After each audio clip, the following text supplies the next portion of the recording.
Hello and welcome to day 2 of the 2020 Corporate Equity and Inclusion Roundtable. My name's Bill Flanagan.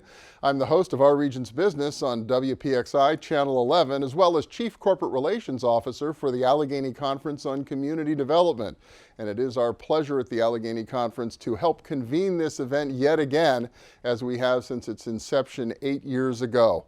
And what an 8 years it has been. There has been significant progress here in Pittsburgh in many ways, thanks to leadership across a number of organizations. We heard about it yesterday. We're going to hear more about it today and again tomorrow. But there's also plenty of work to do, much that is undone. And the summer of 2020 has really put a spotlight on that work that's left to do, with the waves of protest in our region and across the country in search for racial justice. So we're going to dig into those issues again today, really focusing on gender and racial equity as big, important topics that our region still has to address and make progress on. But we have been pleased since the inception of the Corporate Equity and Inclusion Roundtable to have welcomes from important leaders in our community to help set the scene. And it's actually my pleasure today to welcome my boss, the CEO of the Allegheny Conference, Stefani Pashman. Hi, I'm Stefani Pashman, CEO of the Allegheny Conference on Community Development, and I'm very pleased to welcome you to today's session of the Corporate Equity and Inclusion Roundtable. As many of you may know, the Allegheny Conference was among the initial conveners of this event several years ago. Then, as now, we are concerned about enhancing opportunity for everyone who lives in our region, and that's especially true of those who've historically been left behind. We've all heard the data again and again. Black and brown Pittsburghers have worse economic and health outcomes here than white Pittsburghers, and their prospects are worse here across the nation as a whole. We simply can't afford to accept the status quo, especially now. There's been a lot of discussion recently about a K-shaped recovery from the COVID-19 recession. We're seeing it every day. The stock market has recovered, better educated white-collar workers are working remotely and have been called back quickly. But at the same time, unemployment remains high among minority and less educated workers. And there is increasing concern that those job losses will become permanent. We must work that much harder coming out of this recession to make sure that our neighbors don't fall even further behind, and that our solutions for recovery are equitable and apply to all. In the years since the first roundtable, the Allegheny Conference has made progress in diversifying our own staff, in making policy when we have a job opening that we select employees from a diverse pool of candidates. We have made progress in bringing around policy changes in Harrisburg based on recommendations from the local Black elected officials to pass driver's license reform, clean slate legislation, occupational licensure reform, so we can unlock access to the workforce for thousands of individuals, and we hope they stay in the workforce. We have been proud to support the leadership of UPMC, which created the SHARE program to improve supplier diversity, Tally, which is already making a difference developing talent for C-level leadership roles in our region. And of course, we are a key partner in the ongoing work of Vibrant Pittsburgh, a critical organization that we had a hand in creating about a decade ago. We also have a very active racial equity committee of the Allegheny Conference Board that is developing a set of action steps to help guide our members to develop anti-racist cultures, diversify their teams from entry level through the board, and to invest in Black-run companies. We are also developing an even more robust policy agenda so we can continue to advocate for equitable policy changes. It's clear, though, that we've only scratched the surface of what needs to be done and what all must be done together. It begins with sharing information about who we are, where we need to go, and best practices to help us get there. The Corporate Equity and Inclusion Roundtable is about all of that and more. On behalf of the board of the Allegheny Conference, thank you to the organizers for your perseverance in encouraging progress. And thank you to everyone involved for your participation today and for your ongoing commitment to making our region a welcoming and inclusive place for all. Thank you. Hi, I'm Summer Lee, first Black woman state representative from Western Pennsylvania, which I am both honored and a little bit disappointed to hold such a title. But I am honored to be with you all here today at this important roundtable to talk about gender equity, to talk about racial issues, and all the other issues that we are really facing kind of head on right now in our region and our country, whether it's our pandemic, whether it's the racial uprising that we're having, or whether it's our election cycle, the issues that face not just Black folks, but specifically folks at those intersections. Black folks, Black women, Black trans folks, Black femmes. These are important issues that we know in Allegheny County, in the Pittsburgh region, we have to get serious about solving. So since I've been in office in the last 2 years, this has been something that I have centered my work around, but it's also something that's informed my work. As a Black person, as a Black legislator, that's not all that informs my work, but really my work is informed by my experiences and navigating society, navigating Pittsburgh as a Black woman. And it's so important that we meet those intersections, that we address those intersections, because what we've learned and what we've always known in Pittsburgh is that this is not the best region for Black women, that we don't have the best outcomes in this region for us. And it's incumbent upon anybody who's doing movement work, whether you're in government, whether you are an activist, whether you are a nonprofit leader, however you are serving in whatever capacity you're serving in, this is the issue that faces us, and we all have to meet it head on. Since I've been in office, I'm proud of the work that we've started to do. And of course, we haven't been able to move as far as we need to move because there are so many impediments. But some of the work that I've started to do, just really addressing issues that are oftentimes overlooked. Women in prison, our incarcerated population, we often focus on men. But what we know is that women are increasingly incarcerated. And when women are incarcerated, it impacts our entire community. These women are mothers and grandmothers, they're caregivers, they're breadwinners. And when we lose them to our carceral system, when we lose our mothers, we are losing such an integral part of our fabric of our community. So I was proud to introduce legislation that would provide alternative sentences for pregnant women. Legislation that would address trauma-informed care in prisons so that we're actually getting to the root of traumas that so many women and femmes and trans folks are facing that leads them into this system, rather pushes them into this system.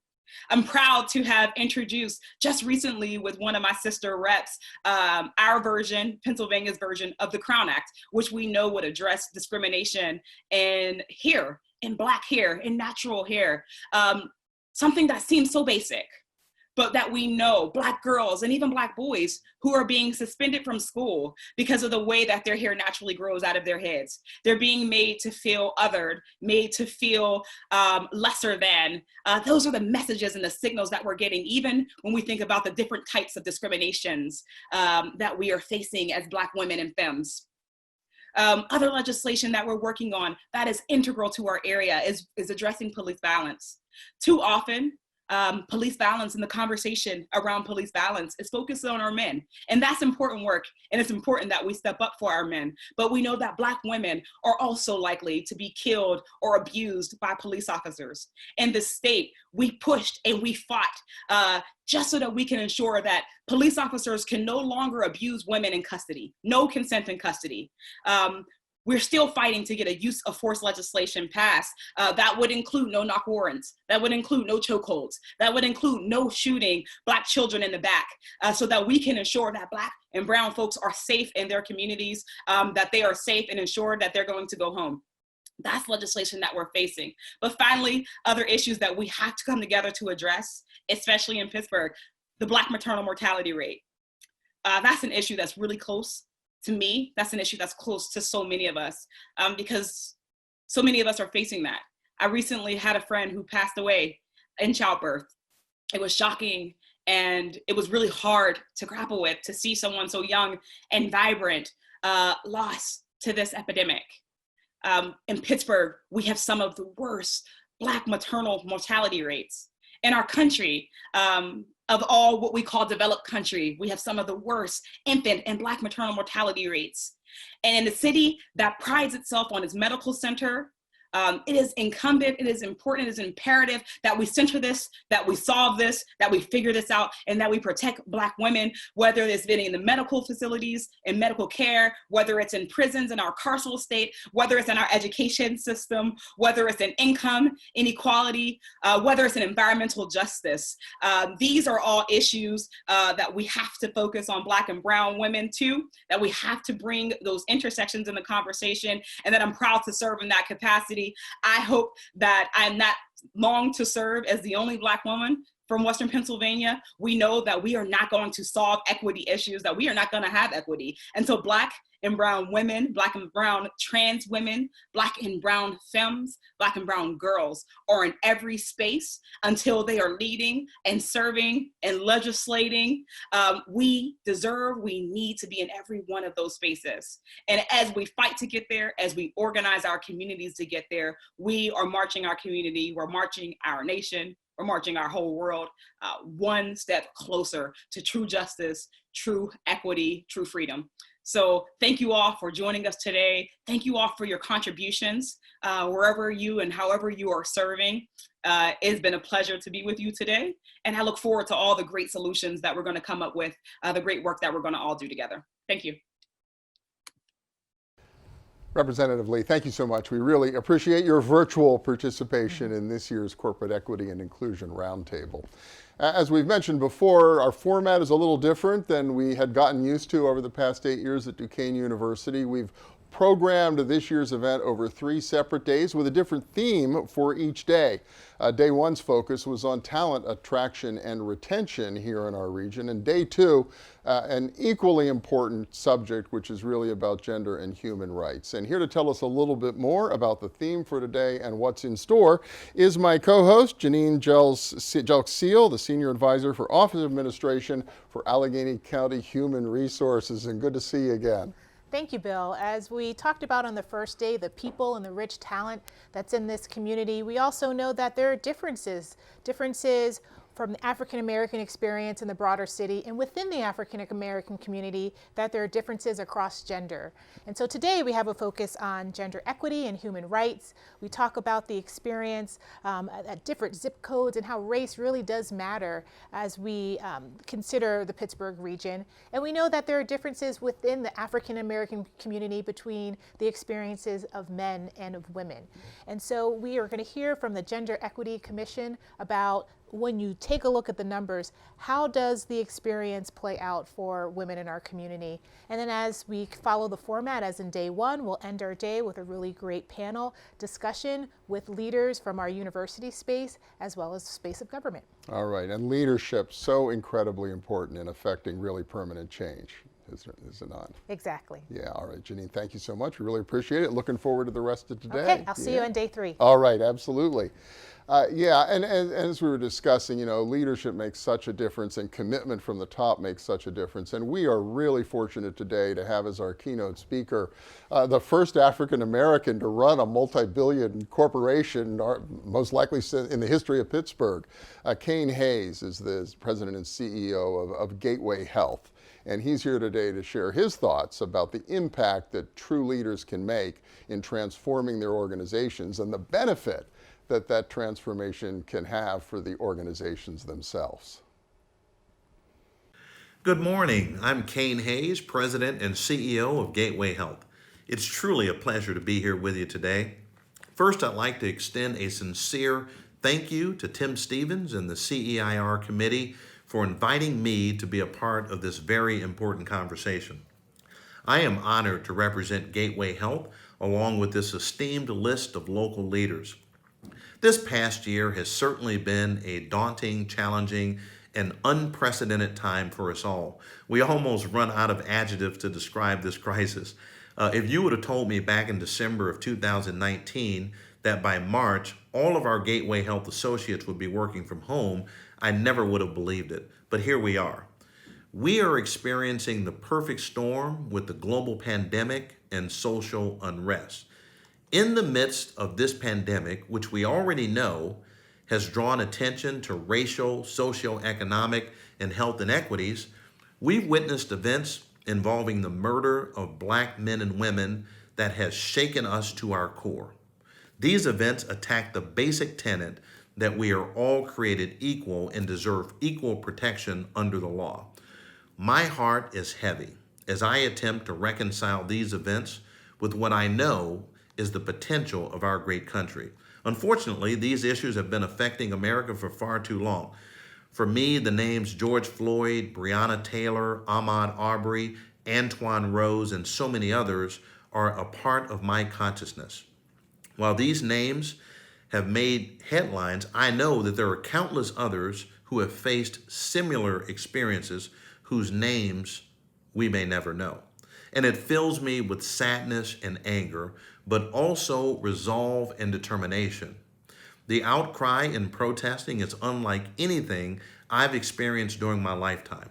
We are seeing people of all ages, races, and genders come together to protest the injustices that have existed in our country. We all have an opportunity to make a difference and have an impact. As Dr. King said, only love can drive out hate, and only light can drive out the darkness.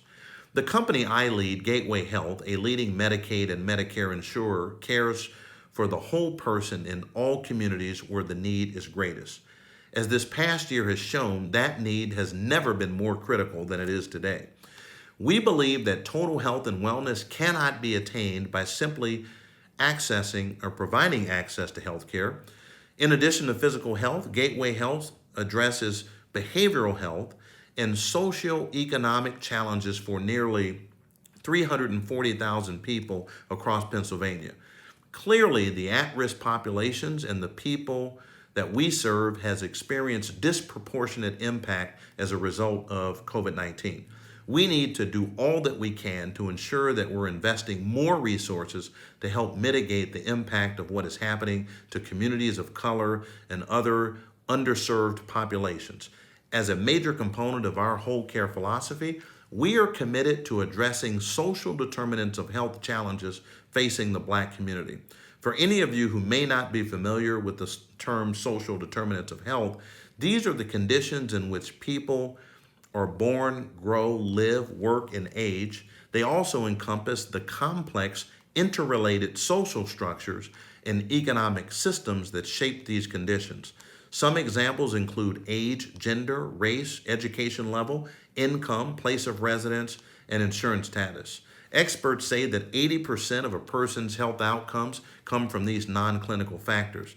I have a personal passion around addressing the social determinants of health, and Gateway has committed to fund various programs and organizations in Pittsburgh and across the state that address the social determinants of health. Our communities need us now more than ever, and we want to do what we can to help. A vicious cycle of poverty, unemployment, and the lack of access to educational and career opportunities creates a bleak scenario for the overall health of the Black community. Black Americans have progressed, especially in the areas of education and wage increases. However, we still lag far behind when it comes to accessing certain economic opportunities, especially here in Pittsburgh. These circumstances are driving Black residents out of our city. A recent study in the National Bureau of Economic Research found that diversity highly correlates with increased economic development. If Pittsburgh wants to continue to grow and develop and fulfill America's highest aspirations, it's essential we retain our Black residents. A 2019 report from Pittsburgh's Gender Equality Commission found several economic and health disparities among the Black residents of our city. Therefore, the status quo in Pittsburgh cannot continue. This city houses many elite academic, healthcare, and financial and cultural institutions. We all need to come together to dismantle the barriers that prevent our Black residents from acquiring education, housing, jobs, and quality health care. I am optimistic that we have the power to solve these challenges together as a community. Throughout my career, I'm often asked about my views on diversity and inclusion. My experience has shown me that diversity does not happen by accident. It happens through deliberate and sustained focus across each level of an organization, starting with the CEO. There's no doubt that upper management diversity at various companies does not reflect the demographic makeup of the communities in which they operate. This is definitely one area of concern and a focus for me. As the first African American CEO of a multi-billion-dollar company in the history of Pittsburgh, I feel strongly that Gateway's workforce should be representative of the communities we serve. Furthermore, I believe it is the responsibility of every leader to build high-performing, diverse teams. Culture starts at the top. Today, I'm proud to say at Gateway Health that our executive leadership team is comprised of 78% women and people of color. Because of this high level of diversity within Gateway's executive team, I know I am getting the highest quality decision-making and counsel to strengthen Gateway's future. There is robust research, I should say, confirming that high-performing and diverse go hand in hand. In other words, diverse teams outperform non-diverse teams every day of the week and twice on Sunday. The only way you truly know if an organization is committed to ensuring diversity and inclusion is if they put everything that they have behind it: their head, their heart, and their wallet. The head is when an organization knows diversity and inclusion is the smart thing to do. The heart is when an organization feels that diversity and inclusion is the right thing to do. They want people of all walks of life and dispositions to have equal opportunity. But the wallet is when an organization ensures diversity and inclusion are implemented through financial investments, creating actual change rather than just talking about it. Coming from the financial services world, I've witnessed many companies struggle to ensure diverse and inclusive work environments. They know and feel that it's the right thing to do. It's in their company mission statements. It's in their keynotes, but they fall short by not investing in lasting change. At Gateway Health, we are pursuing a variety of ways to measure and hold ourselves accountable to continuously improving the diversity of our workforce at all levels, from the C-suite to our entry-level associates. We haven't just talked about diversity and inclusion, we are living it and putting common sense principles into action. It's critically important that we not only have racial diversity, we must also have diversity of gender, age, religion, sexual orientation, physical abilities, socioeconomic backgrounds, and veteran status. Our focus is on controlling the controllables. The controllables for us are affecting change through action. Over the past several months, the executive leadership team at Gateway has developed a plan to deliver more action by throwing out the old playbook. Historically, when social inequality and inequity issues were in the national spotlight, companies would issue a statement and announce a contribution to organizations that focus on racial inequality. Now, we need to do those things, but we must go further to address the systematic inequalities that have existed for far too long. While the work that we do every day helps build a better community around us, we need to do more to drive real change to support the Black community. With this in mind, the Gateway Health Executive Leadership Team recently hosted a town hall for more than 1,400 associates to announce our strategy to support this important cause. With our sense of service and mission at our core, we have introduced a new playbook that includes 10 clearly defined commitments. Our new playbook will guide us on our journey to become a more diverse and inclusive company. It is our intent that this will serve as an example for other organizations to follow. We hope this new playbook will also drive impactful change in the communities we serve. These commitments cover every aspect of our company, including our people, our business operations, and our community. Our organization is made up of over 1,400 plus associates who put their whole selves into caring about other people, not only because it's our job to care, but also because many of us come from the same neighborhoods, backgrounds, and struggles as our members. We want our people to feel empowered every day and make Gateway Health a great place to work. The commitments in our new playbook that impact our community are: first, We will work to ensure that the executive leadership team reflects the diversity of the membership we serve, and we aspire to a 25% representation of Black executives in addition to associates at the director level and above, where we have the same goal to be achieved by the end of 2022. Next, we will establish a diversity and inclusion metric directly tied to compensation bonus payouts. This metric will offer a clear way for us to track and report our outcomes. Next, all Gateway Health associates and managers will be required to complete unconscious bias training annually.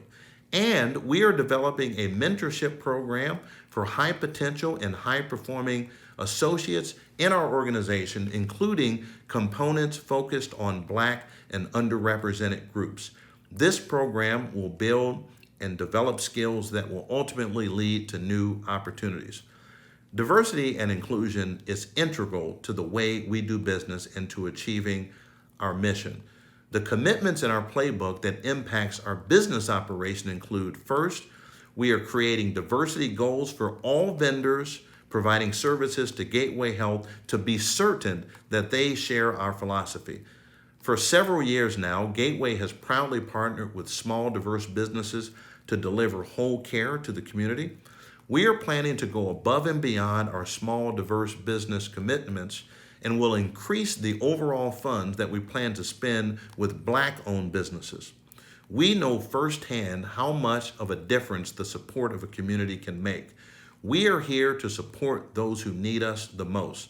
The commitments in our new playbook that impact our community are: first, we are strengthening our care management programs that are specifically tailored to the unique health inequities and disparities faced by the Black community. Next, we will target at least 25% of our charitable giving towards organizations that specifically address challenges faced by impoverished Black communities. And we are developing an all-new internship program that specifically targets historically Black colleges and universities and Pennsylvania colleges and universities, including community colleges. We will also fund $1 million in scholarships over 10 years. The scholarships will target local colleges and universities with an emphasis on attracting Black students from underserved areas that want to pursue a career at Gateway Health. Recipients will also be eligible to participate in the HBCU internship program at Gateway Health. We understand that swift change of this magnitude may be challenging. However, we accept the challenge. Our organization firmly believes that these are the right steps to take in order to accelerate long-term change in our neighborhoods while building a support system for the Black community. There is a movement happening across corporate America, and I'm optimistic that this time will be different. This time, we're going to see further improvement and sustained results. In my view, it is going to require action by corporations and CEOs that lead these corporations, coupled with community leaders working together. This is the only way we are going to begin to address the tough issues that are holding us back. We're on a new journey. It's time to make Pittsburgh a place where all feel welcome and all can have equal access to equal opportunities. Please continue to stay safe and healthy. Thank you. All right, Cain Hayes, thank you so much. We really appreciate your comments and the leadership you've already begun to provide here in our region since you took over at Gateway Health. We've said before, and we said it yesterday during this conference, that measurement is so important.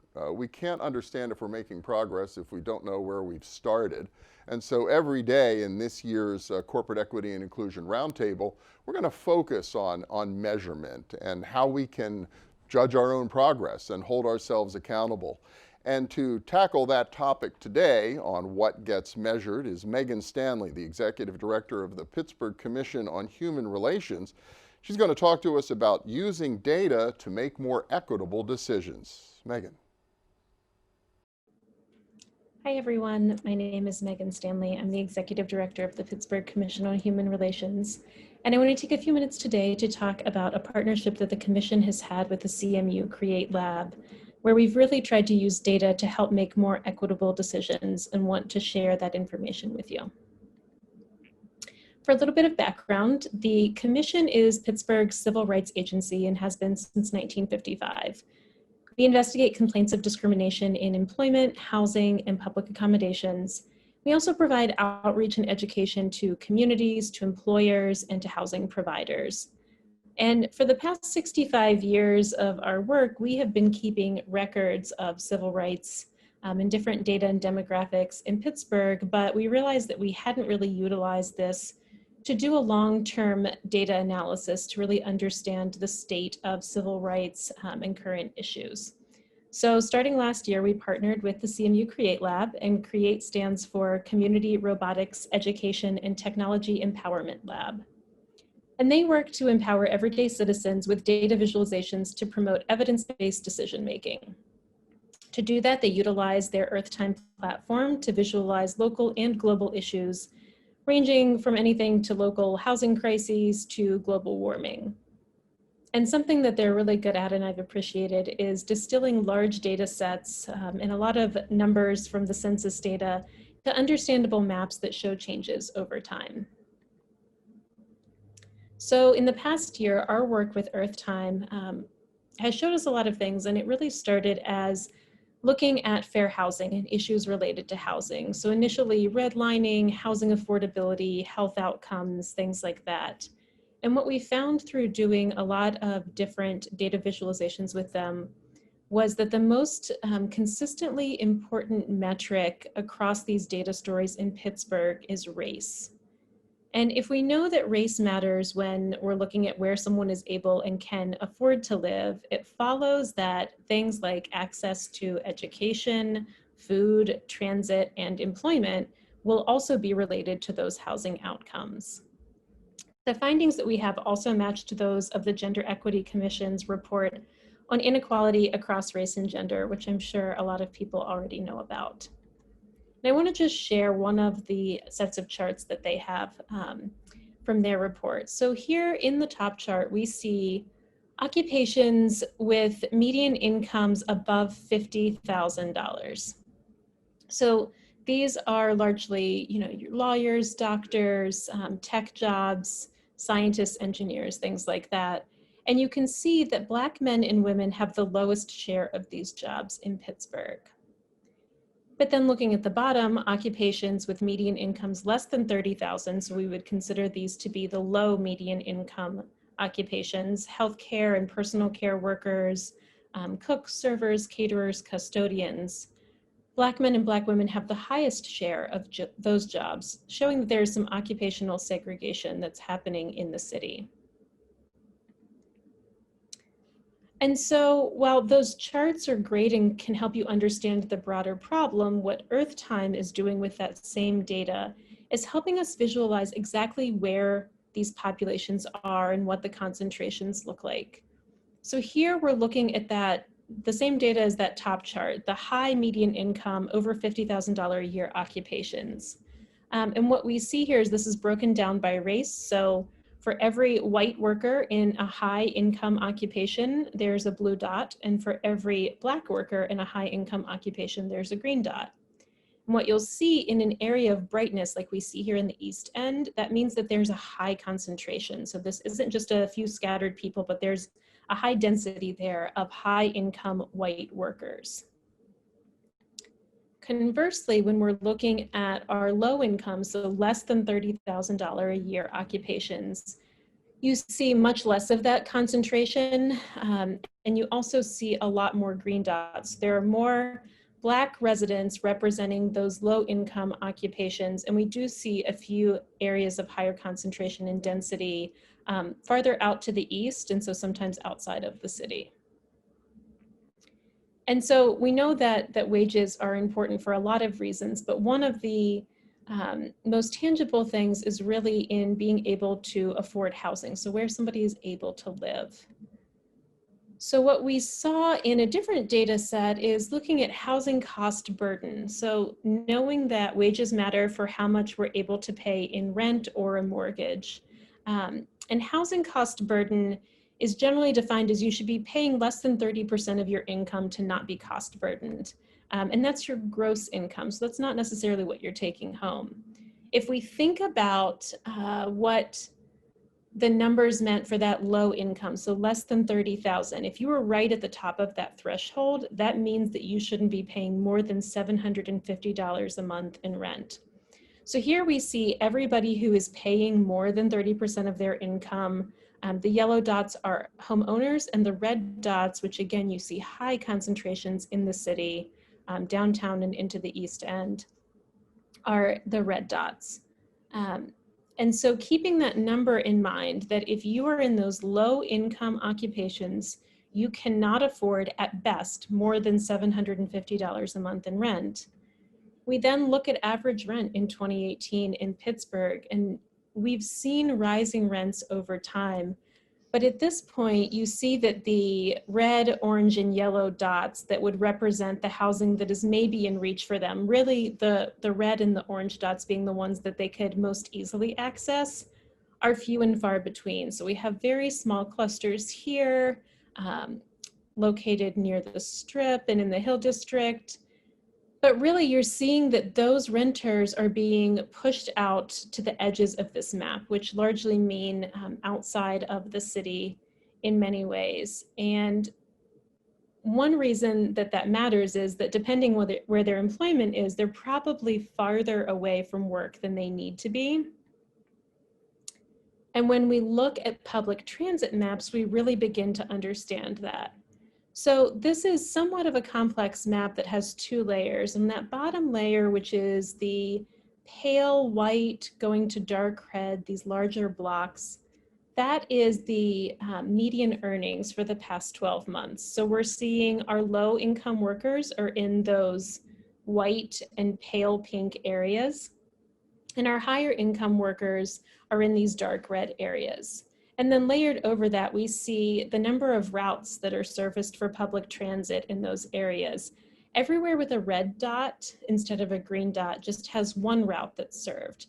What you see is in all of these lighter areas where our lower income workers are living, in almost all of them except downtown, you see the red dot, meaning they have just one route that is served by the Port Authority. What that means is to get to work, they probably have to wait longer.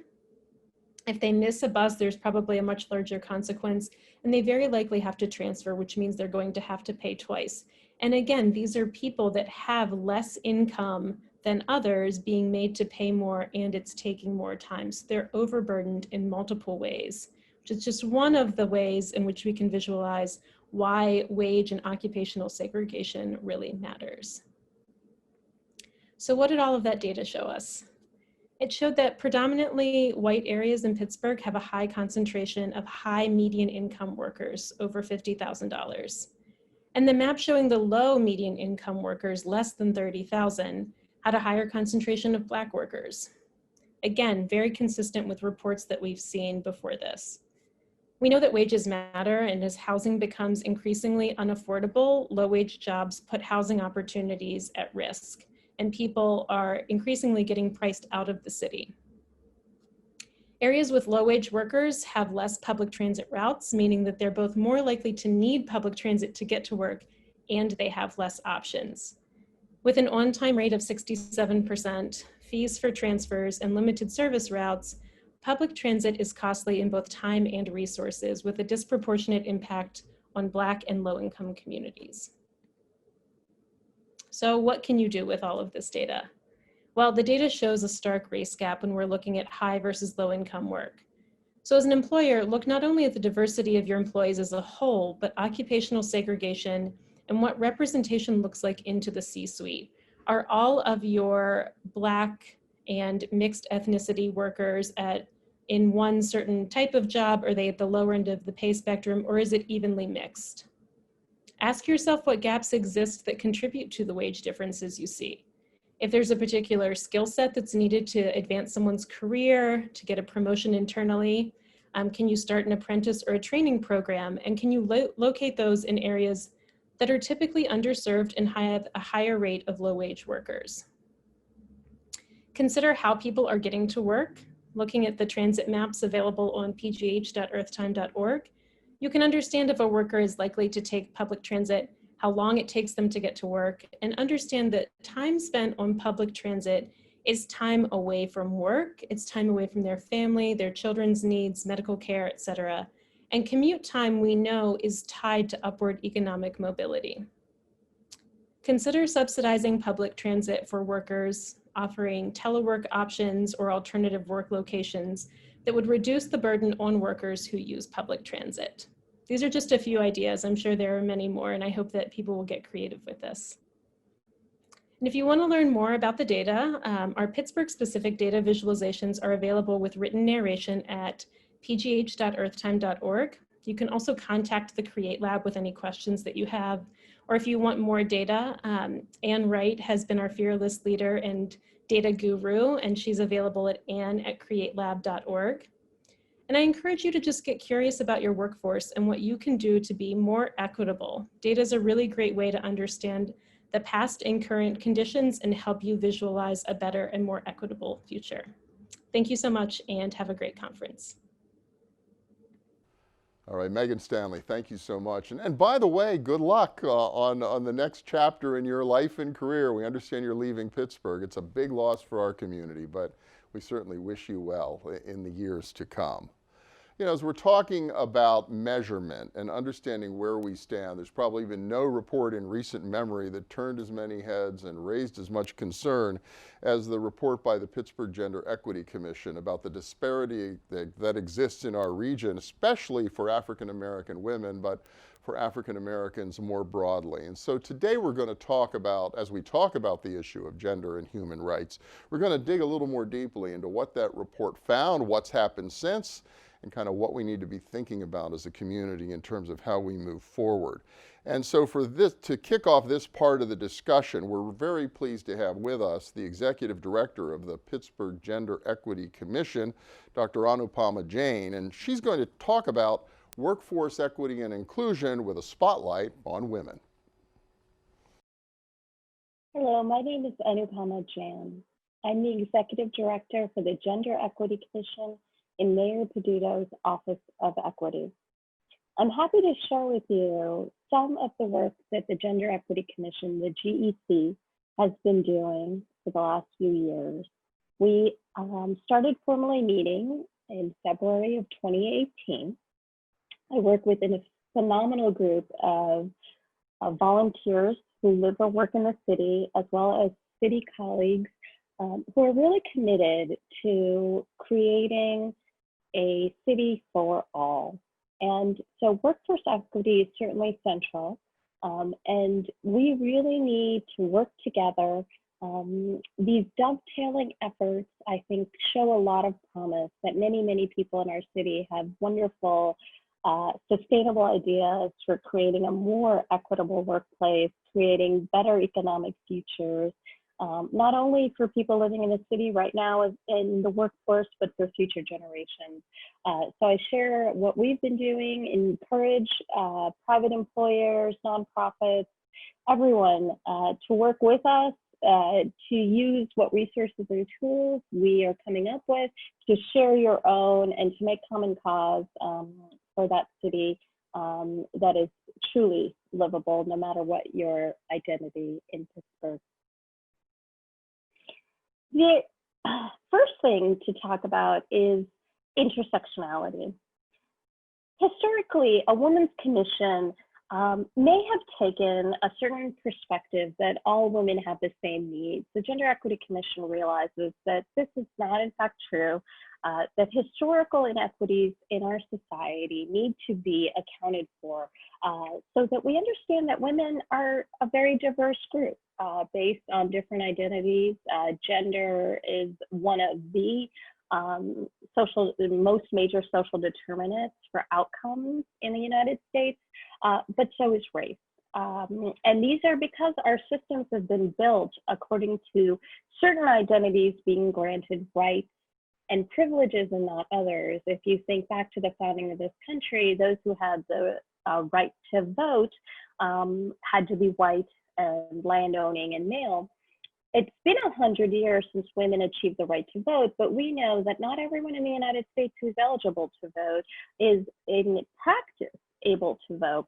This is certainly an issue that is coming up in the current election. For a democracy to work, we need for people's rights to not be tied to their identity, to be recognized as human rights, which is partly why the city of Pittsburgh is really committed to promoting the Sustainable Development Goals, the UN SDGs, the Agenda for 2030.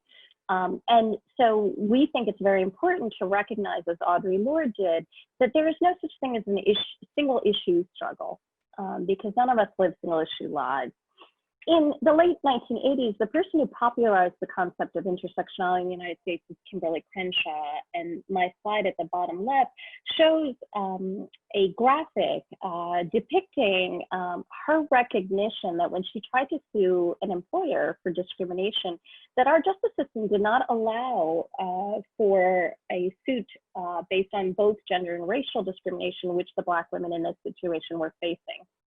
And so we need to be attuned to the ways that we not leave out the diversity among people in general, people of all genders, and the historical ways in which being categorized as female led to fewer rights. And that today, some of the people most vulnerable to historically and continuing oppression and violence in our society are trans women. So we need to remember that people of all genders also deserve human rights, and that an intersectional approach really helps us to keep making sure that we're not excluding groups of people of every type from our workforce. This is a bit about the history of the Gender Equity Commission and our work, and we've gotten a lot done for under 3 years. As I said, the tireless work of the volunteer commissioners. Our website, which is pittsburghpa.gov/GEC, has copies of all the reports I'm going to mention, and also talks about the CEIR coalition, a global coalition for gender equity, of which the city of Pittsburgh is a part. And on the top left, the photo shows the Pittsburgh Reseda group that worked in solidarity with 40 local groups and then City Council person Natalia Rudiak to make our local laws reflect the highest attention to gender and equity. More than half of the population that still doesn't experience the kind of equity we'd like to see in all spheres of life. And during COVID, we know that issues of domestic and intimate partner violence and housing insecurity and job insecurity are disproportionately affecting people of color, affecting women, especially since they do the majority of caretaking for younger generations and for elders. And so this is a really important thing to keep in mind. Our report from 2019, the PIGR report, Pittsburgh's Inequality Across Gender and Race, showed us that when we did the first ever systematic focused scan of our city, according to these two major determinants of outcomes, and took an intersectional approach, that what Black women have been saying for decades in the city, that structurally, systematically, statistically, that their quality of life is lower than many other Pittsburghers of different races and genders. And this is because of historical racism and sexism that's embedded in our systems.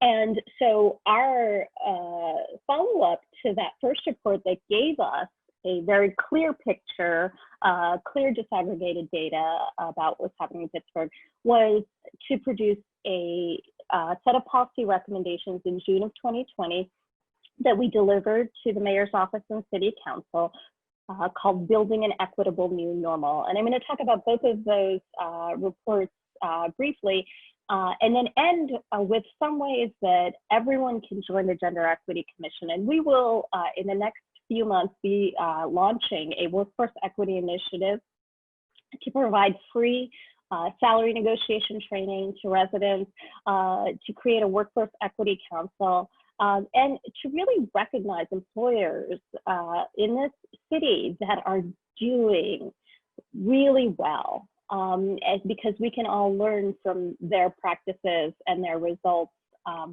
about ways that we can improve and keep improving our gender and intersectional equity. So just quickly, I wanted to make sure to speak to what is shown in this infographic created by Tyler, who's an intern working with the Commission on Human Relations. And it's about the importance of gender equity and gender smart policies and the business case for gender equity. Many people may not be as aware as they could be of the robust case, the research that really shows that when women are included more fully in the workforce, it means the improvement of society. So lower poverty benefits all of us, more people are participating in the economy, strengthening our economy nationally, but companies also make more money. And so gender equity is not only morally right, it's not only just, it's not only a way of guaranteeing human rights, it's in everyone's best interest because it is also economically strengthening. It is also in more qualitative terms, better ideas, diverse teams led inclusively, come up with innovative solutions, people report higher work satisfaction. There are many, many reasons, both quantitative and qualitative, why the kinds of things the Gender Equity Commission is supporting are good for all of us. So to go into a little more detail and to suggest some of the lessons that the Gender Equity Commission learned in doing our work. So first of all, the Pittsburgh, the PIGR report released just over a year ago used disaggregated data, which is always an important thing, to really make sure that we're basing our solutions, policies, et cetera, on reliable information, current data, and that we ask about gendered, racialized, and other impacts that may be affecting different communities, rather than thinking that a one-size-fits-all solution is going to get us to the outcomes we want of equity. This is also particularly important because of the gender data gap, that historically, in fact, information about women in the workforce and in other contexts has not always been gathered and collected and used in the way it should. One example I will give you quickly is crash test dummies, that since the 1950s, they were based on a certain typical male body. Women who were pregnant were not taken into account in seatbelt design, either as riders or drivers of cars. That's a huge oversight, given that 46% women are 46% more likely to die in car crashes because the cars are not designed with diverse women's bodies in mind. So I use that example just to say we can all ask ourselves, what data gaps do we have? What do we not know about? Which groups of people are we not finding out about their stories? And even in the release of this report, we heard from community members who felt that they had not been properly included. And we worked for nearly 6 months and have developed a community advisory committee to which the Gender Equity Commission is accountable, that we want to make sure that going forward we are explicit and intentional, that we need to hear from the community. We need the people most negatively impacted by inequities shown in our report to design the solutions, because they are the experts. They can help us to make change that's lasting and in everyone's best interest. When we come out of, I'm going to skip ahead for a moment to policy interventions. When we come out of COVID, we really want to build an equitable new normal. We don't want to go back to situations of inequity, but we need first to confront the inequities that exist. And this slide shows you the 10 things about Pittsburgh that the report released, that in comparison with 89 other cities, Pittsburgh is not doing as well as it could. It's doing very poorly. Now, the great thing about this methodology is we are now looking at other cities, these comparable cities that are doing well on each of these measures that the city government can make a change in, And we are asking, what are we doing differently? How can we Pittsburghize these interventions from other places so that we can make improvements? Some of the issues that the report revealed are not within the jurisdiction of the local municipality of city government. But if you notice, number 2, 3, 4, and 9 are all related to economics and workforce. And so the Gender Equity Commission has taken the report and we have started a gender equity workforce committee. And the commissioners, Sarah Hansen, Amanda Nichar, and Janet Manuel, who we are so lucky is also the Director of Human Resources and Civil Service for the City of Pittsburgh, started by really looking at how gender inequity was showing up. Since we know that occupational segregation, we know that low employment, we know that low wages, and poverty are things that are dramatically affecting, especially Black women and girls in our city. And this information shows you that it takes so much longer for Black women to earn as much money as Black men because of racism and sexism built into our system, that we need to have a different way of approaching workforce equity and closing this wage gap, which unfortunately is not getting better. That is a common assumption that's made. It won't get better without our intentional work and making sure that any workforce equity initiatives take gender and race into account systematically. At the bottom of my slide is a wonderful definition. What do we mean when we say workforce equity? And our committee worked really hard and looked at a lot of other examples. And I think what's most important to take away from their definition for me is to be people-centered, not simply profit-centered.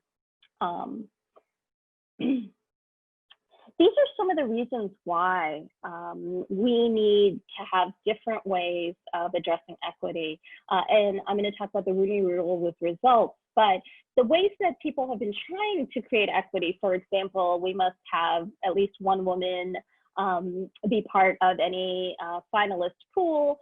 But unfortunately, just having one woman doesn't lead us to the outcome we want, which is we want hiring for diversity to be possible to overcome biases, to make sure, as the local context shows us, that there are not so many Black women living in poverty in our city. And in a national context, we want to make sure more women are getting the leadership positions. In a legal context, the Mansfield Rule is updating some of the previous interventions, like Pittsburgh's Rooney Rule, which we're really proud of, but for our historical moment, we need to go even deeper and further. And the Mansfield Rule takes even more intentionality and has proven results in diversifying and making sure that there are more women and people of color being hired and promoted. So here are just a few things that I think anyone can do that the Gender Equity Commission is advocating: providing unconscious bias training, prioritize getting women not just into entry level, but keep promoting them, and bias, overcoming bias will be an important part of this. Establish and use clear evaluation criteria, that women often find themselves in triple binds of what is expected of them in terms of gender and in terms of workplaces designed for a 1950s male breadwinner who doesn't really exist today for any of us, or not for most of us at least. And then make sure that women are getting mentoring and professional development opportunities that informal male network, the Old Boys Club, makes available without anyone trying.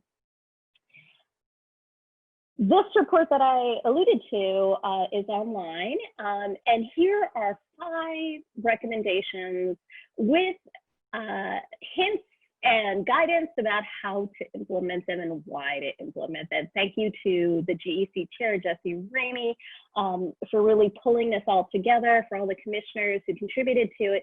But these are things that every organization can start to do right away.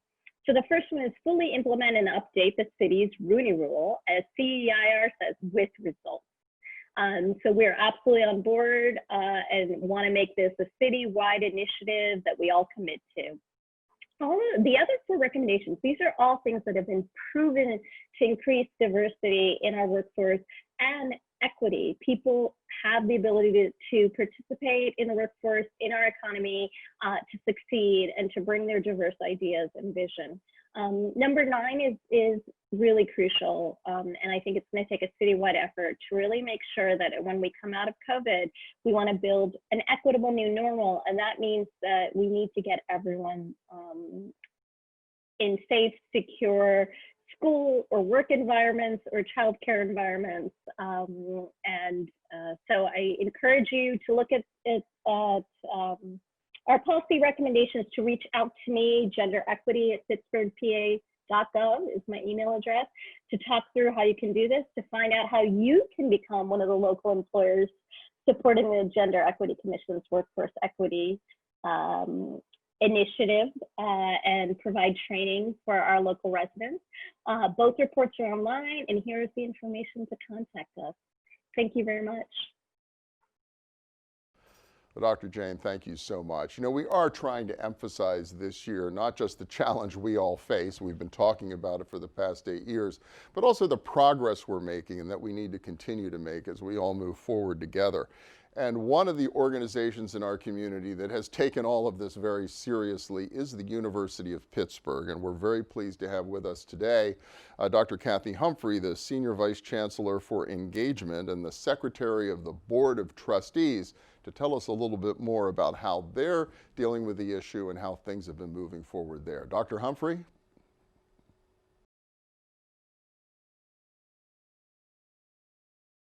Good morning.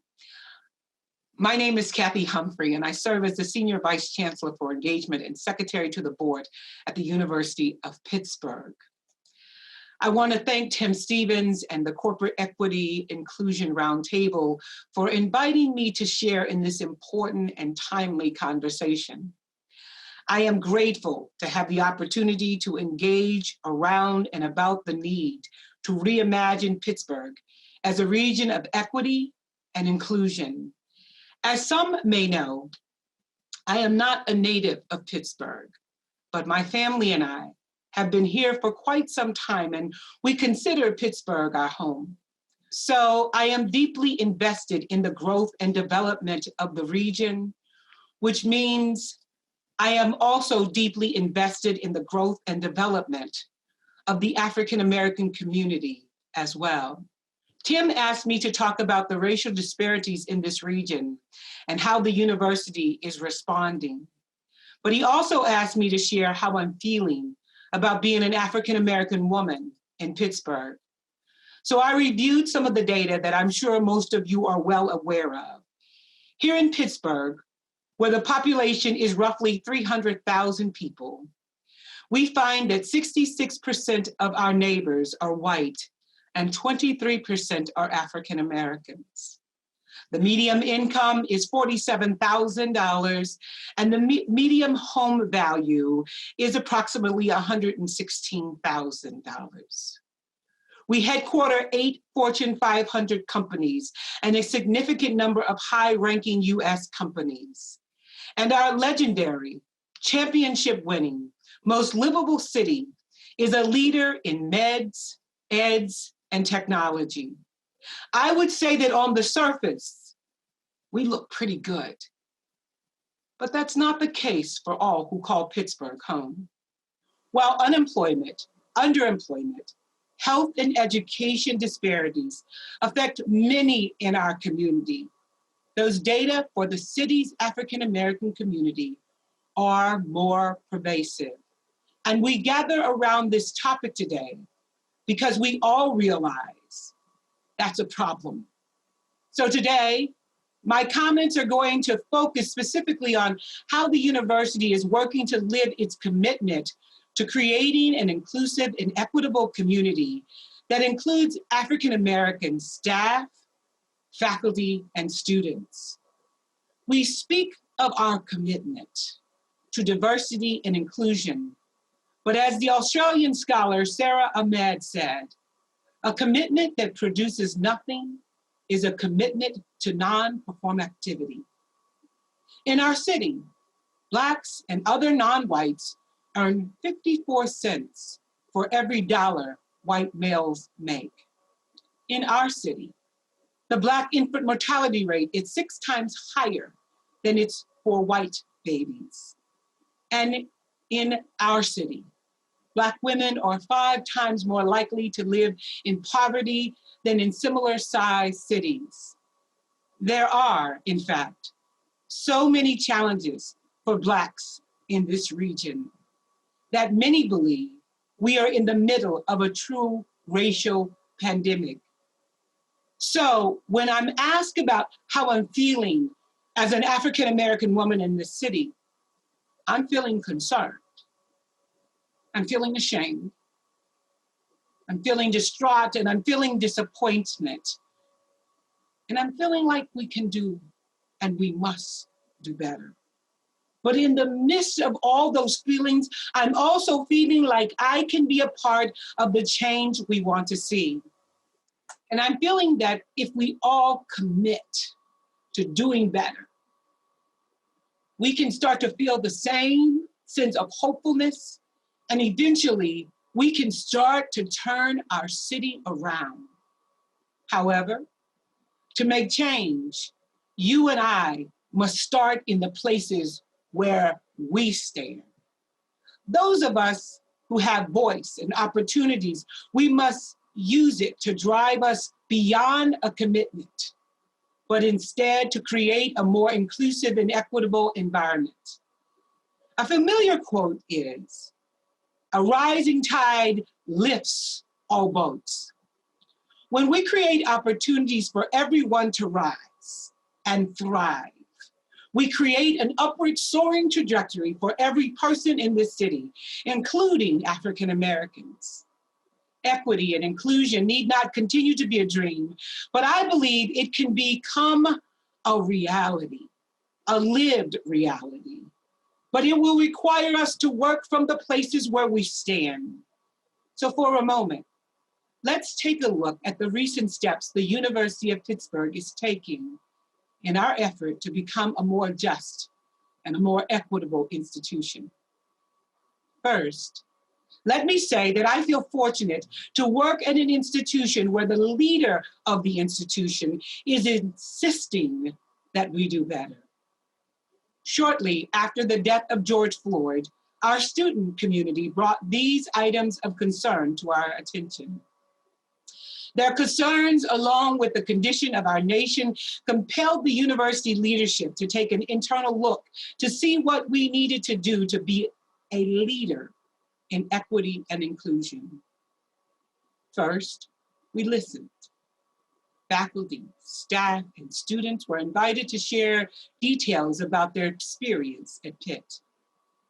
It was an eye-opening experience, yet a very valuable experience to hear.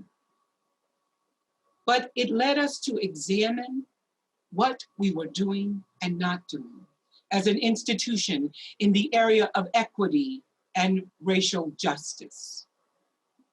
Our chancellor has mandated that diversity, equity, and inclusion be woven into our new strategic plan. However, we are not allowing our examination to paralyze us, for as we are learning about our systems, we are taking actions. Since this summer, we have made significant and impactful changes that allow us to be more transparent and accountable. We have taken steps to put processes into place that will indeed change our institutional culture. We are doing more than talking about it, but in the words of the old folks, we are trying to be about it. We began our process by having an in-depth conversation with the entire senior leadership of the university. This allowed us to take a deep and real look at who we are compared to who we aspire to be. We were able to see areas of strengths and areas of weakness in our commitment to create a culture of equity and inclusion. We hosted a diversity forum and made it available to the entire region and actually the world. As a public institution of higher education, We believe that we are to provide knowledge that transforms lives. Nearly 13,000 people registered for the 3-day event. We hosted over 60 workshops on equity and social justice, and we heard from leaders in the field such as Angela Davis and Ibram Kendi. This month, we launched our social justice website and have made it available for all to view.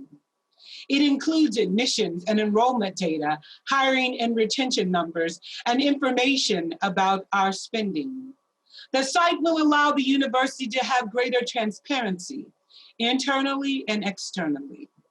The results of our climate survey will soon be added to this dashboard. We have banned the box, and it is our expectation that every search will include diverse candidates. Additionally, we have added a course for all incoming first-year students called Anti-Black Racism, History, Ideology, and Resistance. We plan to make this course available to the entire community and eventually to the greater Pittsburgh community. We want the next generation to be more cognizant of issues of racism, for they are our future. They are our hope. So while we are in the beginning of change, we are indeed making change. James Baldwin wrote, "Not everything that is faced can be changed, but nothing can be changed until it is faced." So, as we at Pitt face our issues and seek genuine change, I am hopeful. Hopeful that we at Pitt can become a model for other institutions of higher learning and a model of change for the city in which we live. I am hopeful that we will become a city of equity and inclusion, where everyone, including African Americans, can realize their fullest potential and live their best lives. Thank you.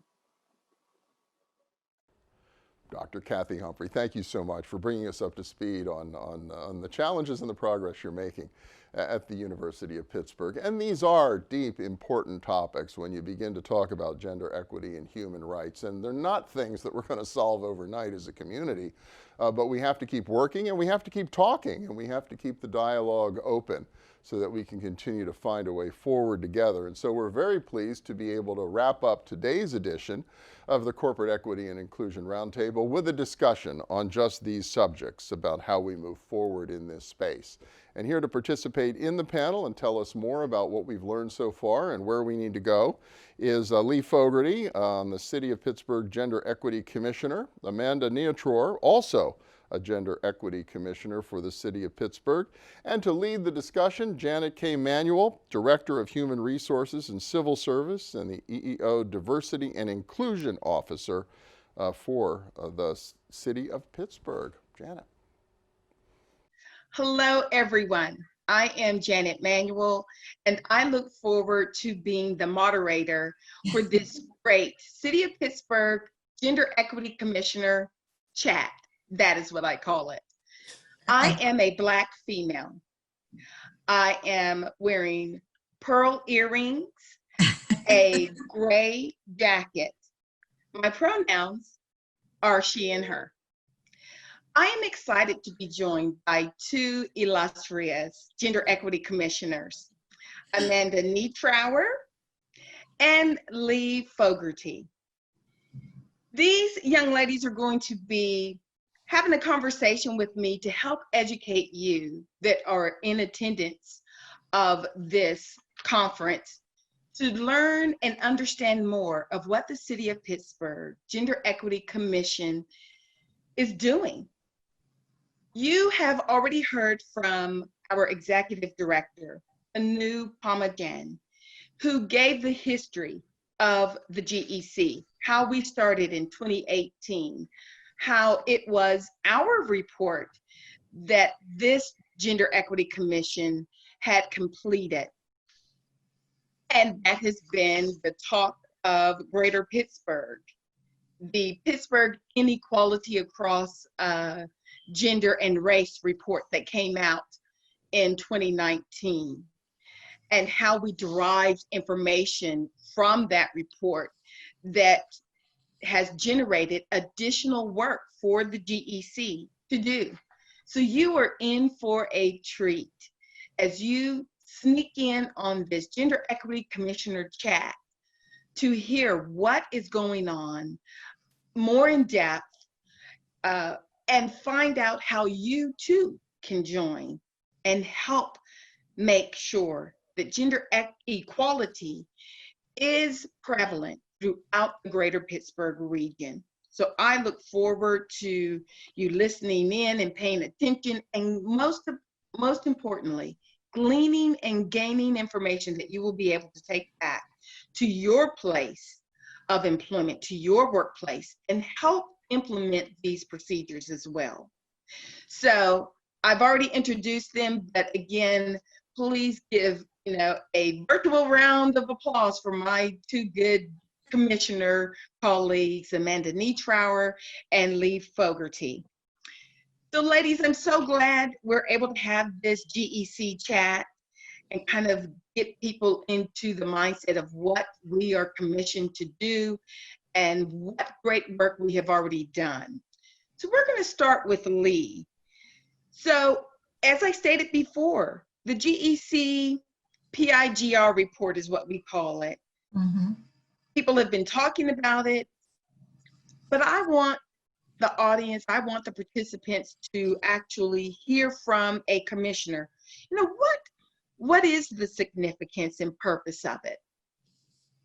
Okay, so we are a commission that comes under Cities for CEDAW, and that's the Convention on the Elimination of All Forms of Discrimination Against Women.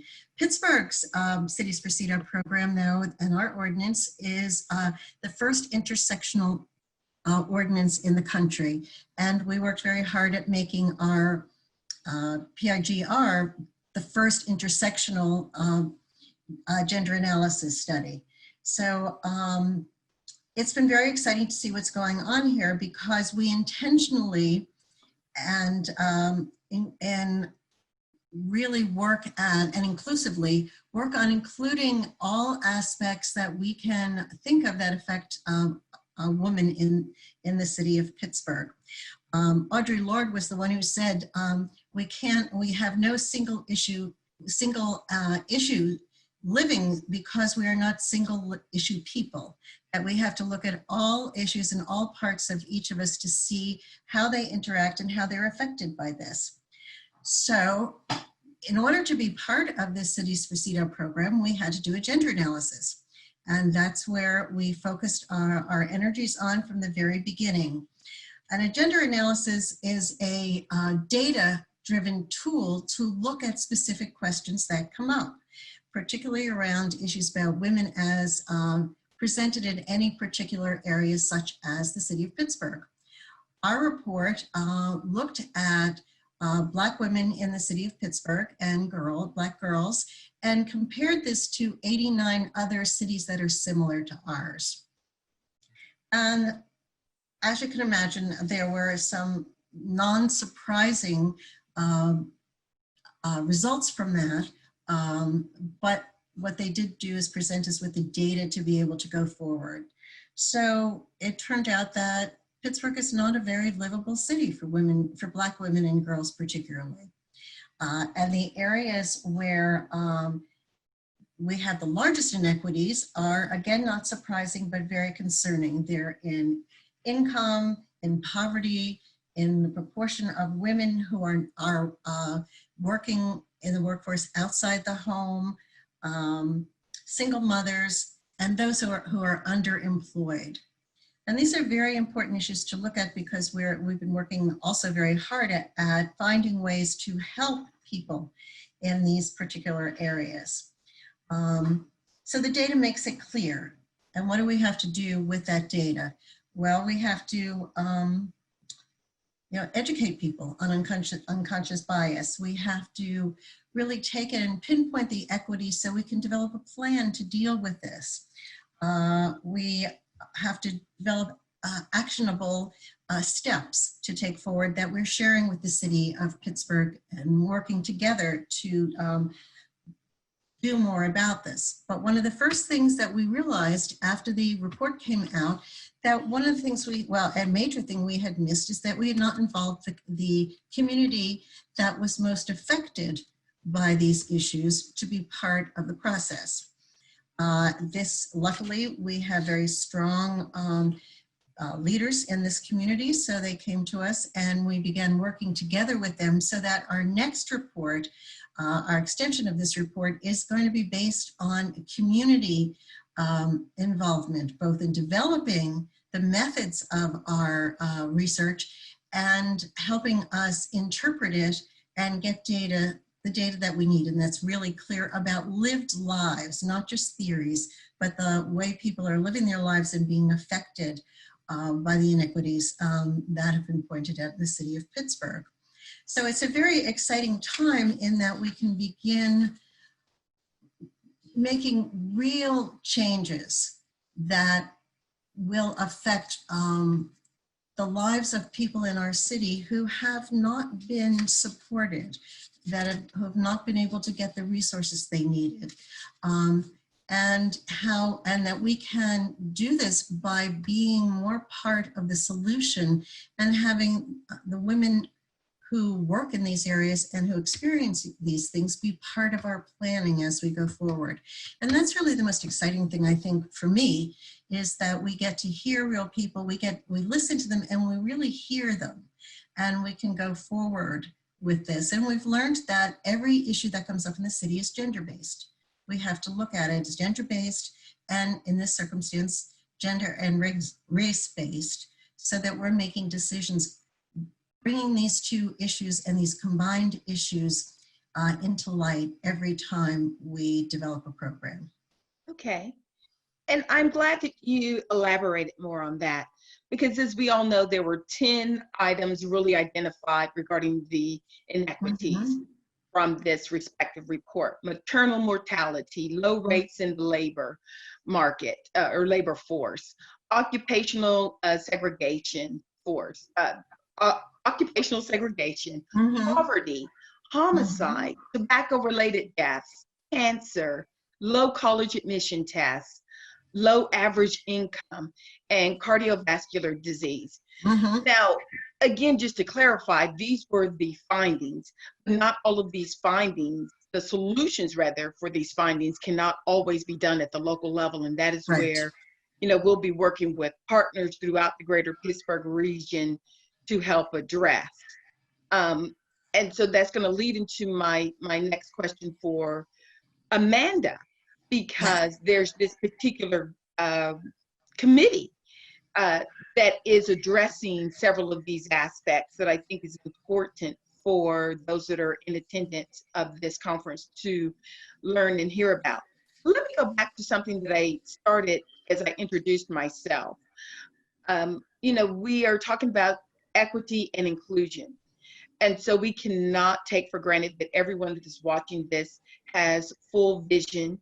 And so that is why I always start out by, for those that may be in attendance, that there may have some visual impairment. And so that is why I describe myself as a Black female.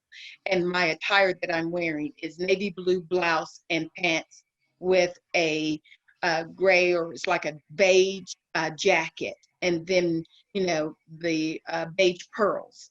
And also to, again, extend that inclusivity by making sure that people are aware of my pronouns, she and her. So I wanted to provide clarification in case anyone was wondering why.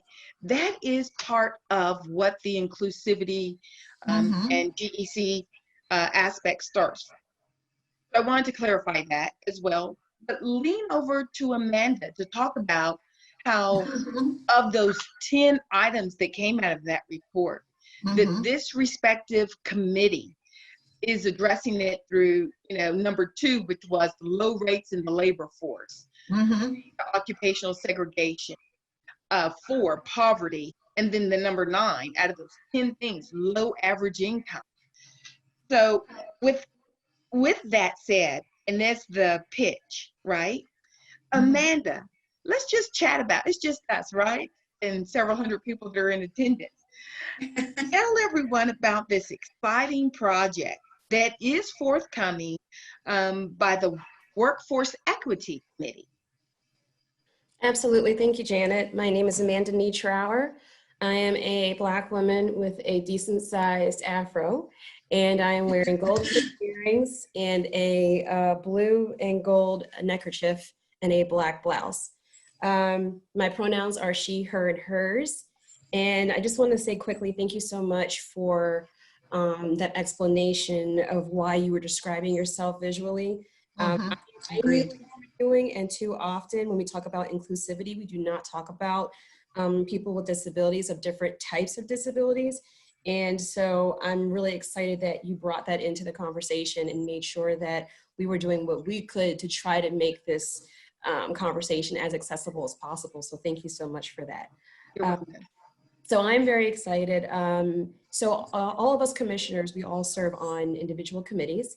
The Workforce Equity Committee was formed, I want to say 2018 originally. One of the charges from the mayor was to look at what other cities were doing and doing well, that maybe we could, as Janet likes to say, Pittsburghize. Yeah. And so the American Association of University Women has been working on a very exciting project around their salary negotiation training workshopping. And they have a nationwide goal of having 10 million women trained in salary negotiation by the year of 2022.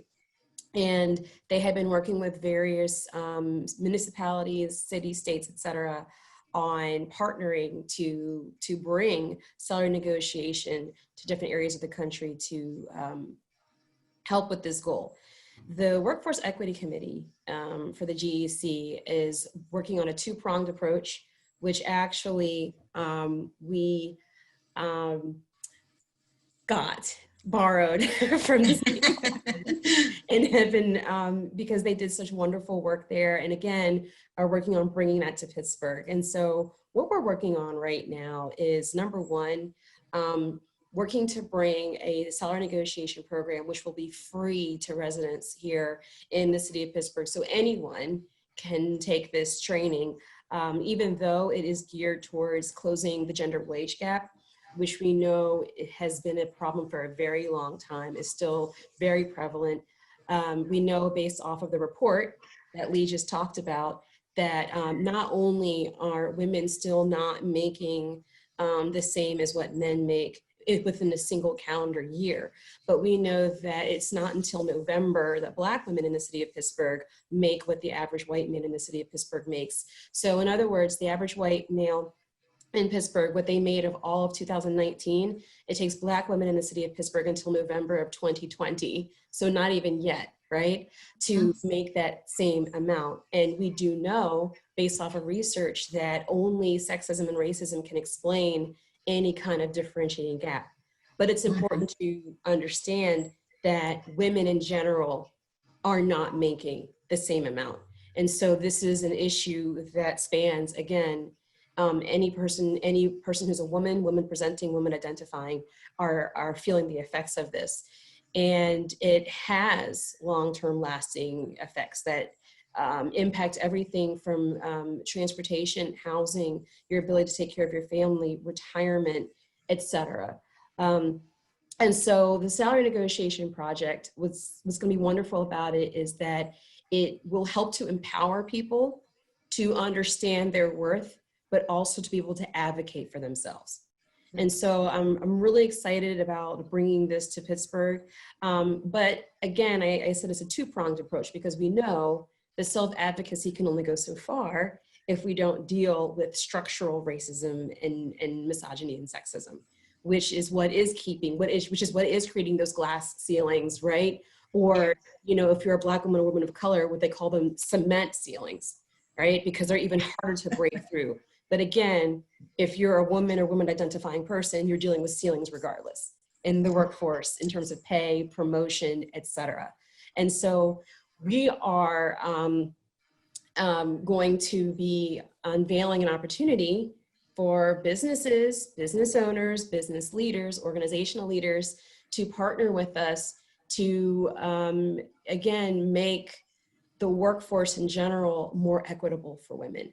And so this is going to be an opportunity for them to work with us to help make their businesses more equitable. So from the inside, they can update, change, modify policies, and also become advocates on behalf of equity for women, women of color, Black women, et cetera. So again, a two-pronged approach, and I'm really excited about this. I'm not going too deep into detail because, you know, there's still some things we're working out. And of course, we never want to roll out anything involving the community without input from the community. So we are going to be, again, unveiling opportunities for people to be directly involved in what that will look like in terms of how to make the workplace more equitable, so that people who are advocating for themselves can actually use that training and get some traction. But it's very exciting. And again, it will lead to something that could bring about actual change and meaningful change. Yeah, thank you. And I appreciate it. I'm excited for this project, and I hope those that are in attendance of this conference that is hearing this will get excited as well.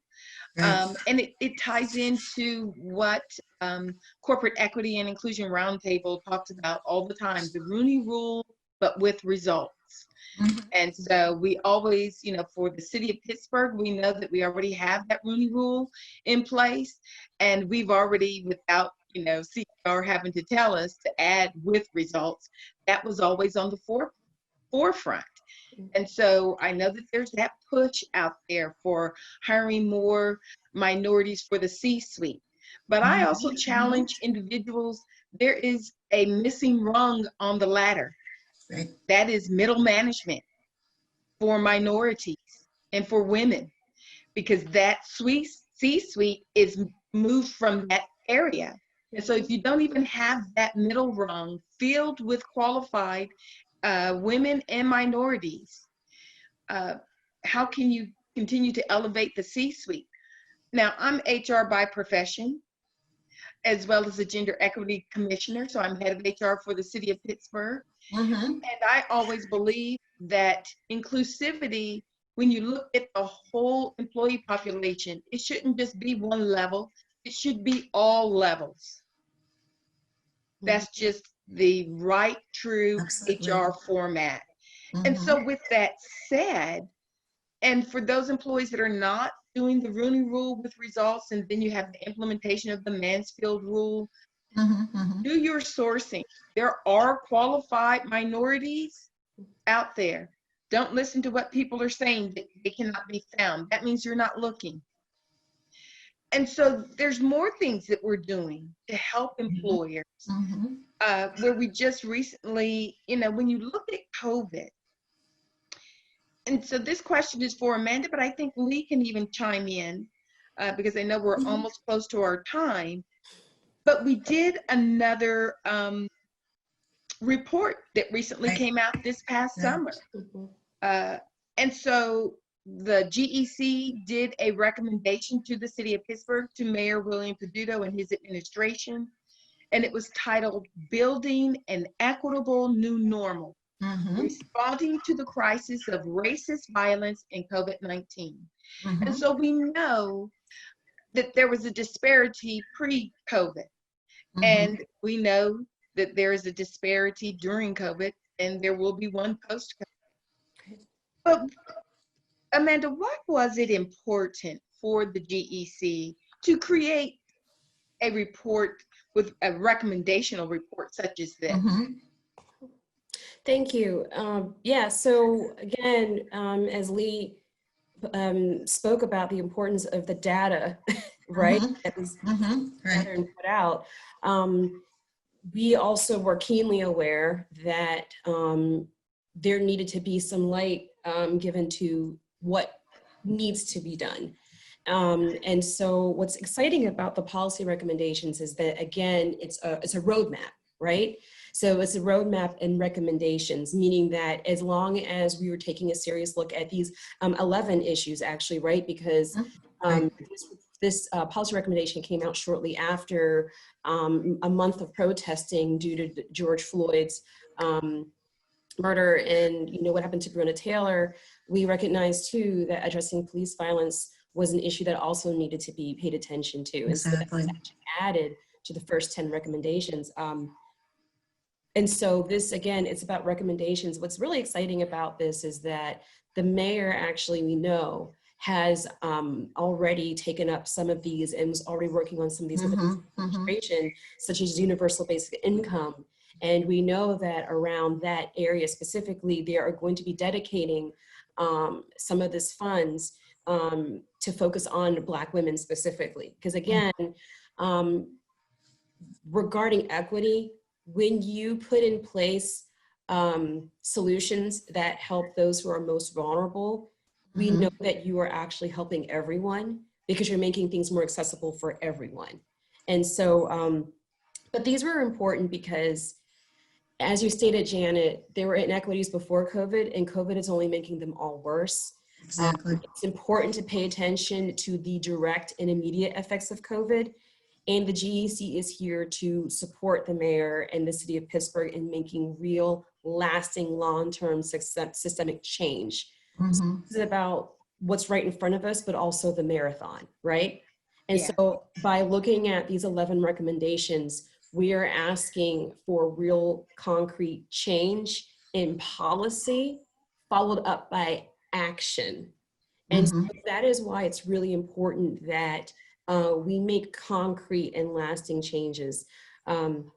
And again, these are recommendations. What it looks like, how we're going to implement them, how they will be carried out is very much up to the mayor, city council, et cetera. But again, I'm very excited about the fact that it's already been taken up. And just very quickly, I mentioned addressing police violence.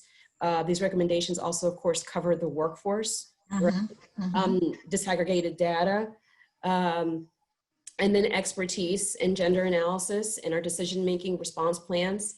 And the people who are in charge, is important that leadership have an understanding of equity, right? And through an intersectional lens. But I'll turn it over to Lee, because I know Lee certainly has some things that she can speak to as well. Thanks. Yeah, I think that's been, it's really interesting that what we have to do is get out ahead of the game.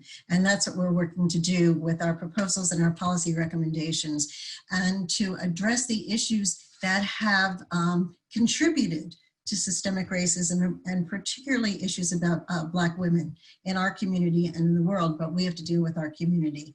And even in terms of that, when we look at our unconscious bias, I was listening to Amanda and Janet describe themselves, and so I need to describe myself, and I am a white woman. I'm an older white woman.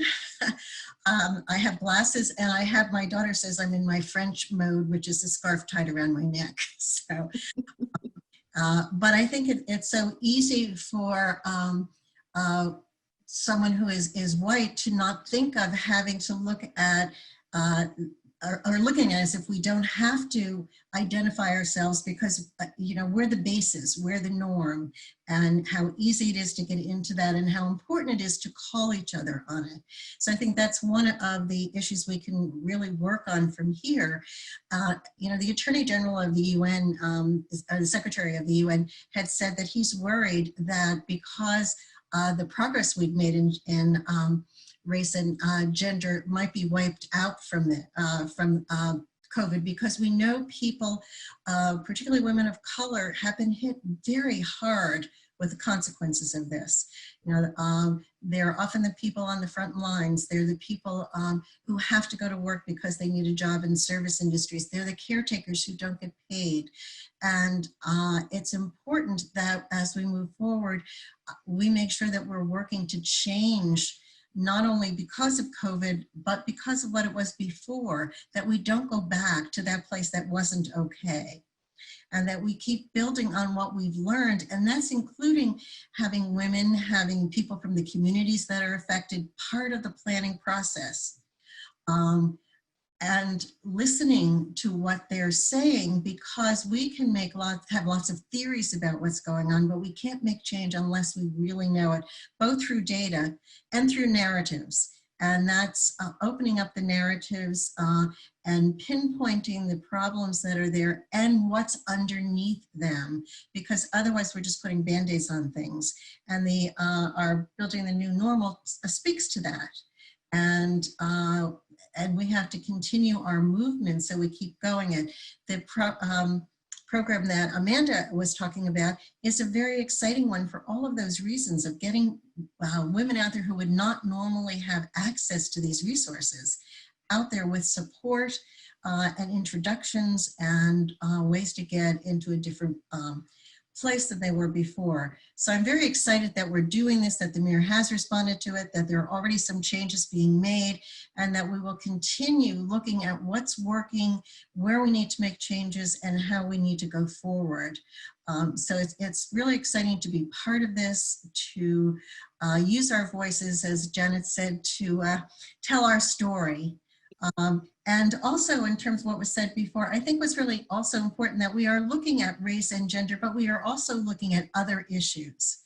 We're looking at aging, we're looking at disabilities, we're looking at sexual orientation and all the other issues that contribute to women where we aren't single issue people. We are a multiple issue, and we are affected by multiple concerns and issues in the community. So I'm very glad that we're able to do that. And that's part of what we're moving ahead with the second phase of the gender analysis. Okay, great. Well, I really have enjoyed the Gender Equity Commissioner chat. And so it's been a privilege for me. I want to thank CEIR, Corporate Equity and Inclusion Roundtable. I am a committee member of that.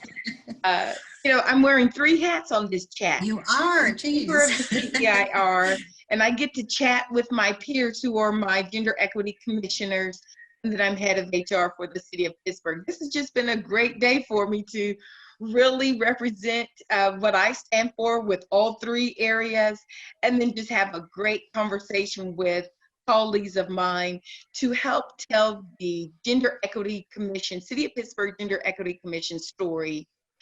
I encourage everyone who is in attendance of this conference to please join the GEC on things that we are advocating for that is helping to promote equity. Now is the time.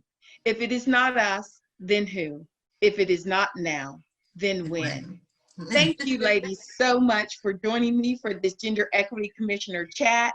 I hope those in attendance are just as excited as we are of the things that we have done and the things that we are working on that will benefit the greater Pittsburgh region. So long for now.